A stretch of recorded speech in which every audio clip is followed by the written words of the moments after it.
Air Force One, Brisbane approach, good morning. A descend to 7,000, Brisbane QNH is 101. Air Force One, descend to 7,000, 1013.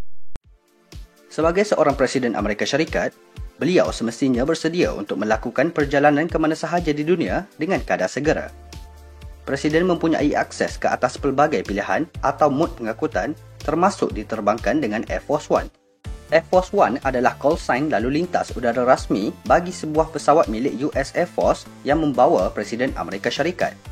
Secara umumnya, istilah Air Force One ini merujuk kepada pesawat-pesawat tentera udara yang dirancang dan dibangunkan dalam satu-satu program yang mana akan digunakan untuk tujuan pengangkutan Mr. Presiden. Pesawat Air Force One adalah simbol kekuatan dan keutamaan bagi Presiden Amerika Syarikat. Selamat datang ke The Fox Truth Channel, dan untuk tontonan kali ini, kita akan mengupas 5 fakta tentang pesawat Presiden Amerika Syarikat Air Force One.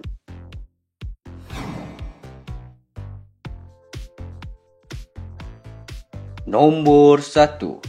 Air Force One bukanlah hanya satu pesawat.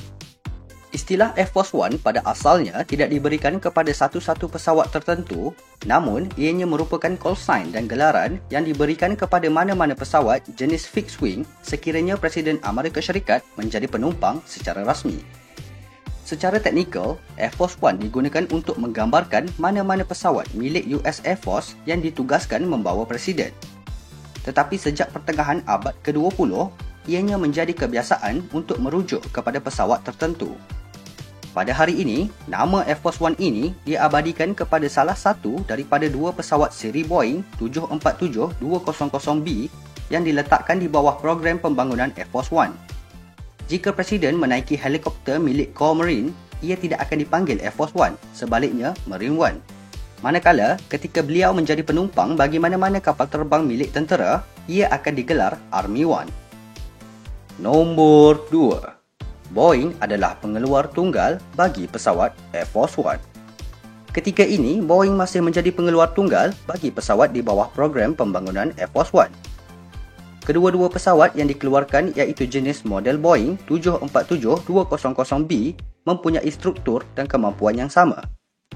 Setiap pesawat mempunyai 4 enjin jet CF6-80C2B1 yang dihasilkan oleh syarikat General Electric dan mampu memberikan daya tuju sebanyak 56,700 pound.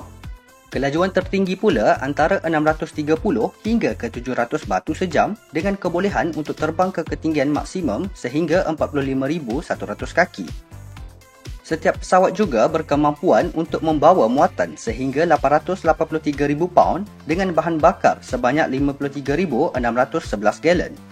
Dengan tangki yang penuh, pesawat ini mampu terbang hampir separuh dunia tanpa henti. Kedua-dua pesawat akan diterbangkan secara serentak di mana salah satu untuk membawa Presiden, manakala yang lain akan dijadikan sebagai backup atau dummy flight sebagai langkah keselamatan.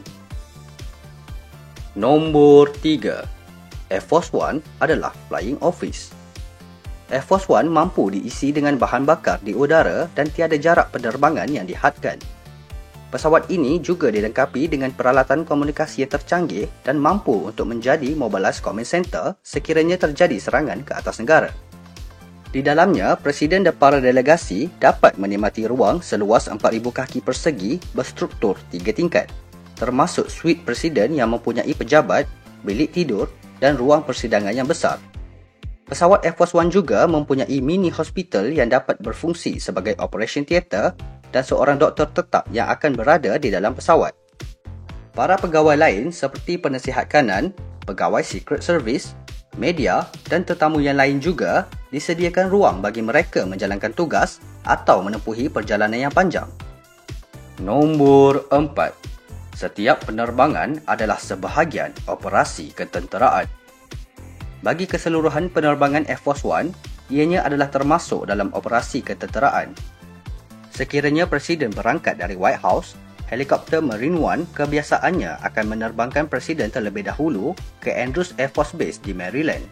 Di sana, perjalanan Presiden akan ditukar menggunakan pesawat Air Force One. Untuk membawa kelengkapan konvoi Presiden yang lain seperti Cadillac One, pesawat kargo C-141 Starlifter akan dikerahkan terlebih dahulu ke destinasi dan bersedia untuk menyambut ketibaan Presiden. Nombor 5. Program pembangunan Air Force One yang terlampau mahal. Kesemua pembangunan dan penghasilan ciri-ciri keselamatan bagi pesawat Air Force One menelan belanja yang amat tinggi.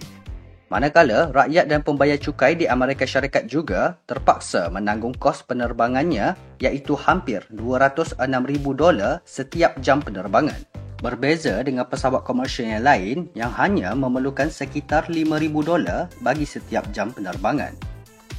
Kedua-dua model pesawat yang sedia ada telah berusia hampir 30 tahun.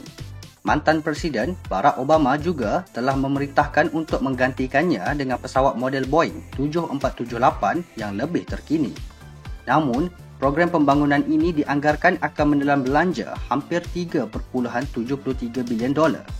Tetapi, kos ini juga didorong oleh faktor atau aspek keselamatan nasional dan Presiden Amerika Syarikat. Jadi tidak hairanlah jika penggantian pesawat baru tetap akan diteruskan pada masa akan datang.